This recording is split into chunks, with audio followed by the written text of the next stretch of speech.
Hey, what's going on, y'all? This is Nick here at NJ's Bricks, and apologies for not having the box at the beginning here.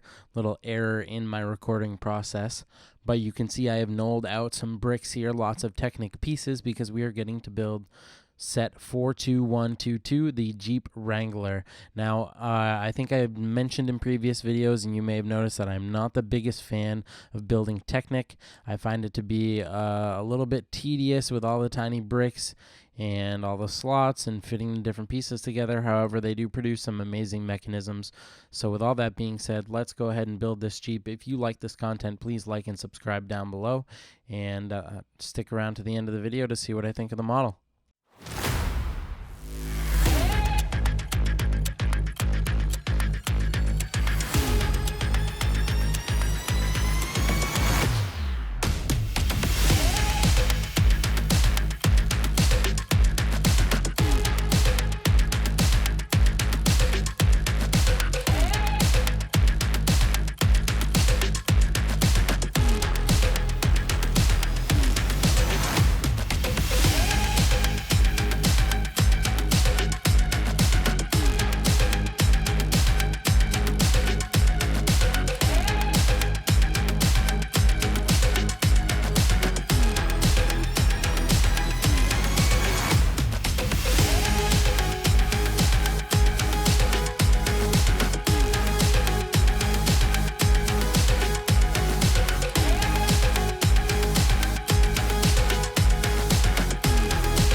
here we are finishing up set 42122, the Technic Jeep Wrangler. And some thoughts here is, as anticipated, I didn't really love building this. Technic are not my favorite to build, however, they look awesome when done. They have awesome mechanisms, the way all the different parts move together, and the way the whole thing just coalesces is really impressive. The engineering on these models is superb, and I might not enjoy building them, but I do always love the finished product. If you like this content, please like and subscribe down below. Let me know if you want me to build more Technic stuff. It's not my favorite, but if you guys do enjoy it, I definitely like the end result, so I could get around to building more.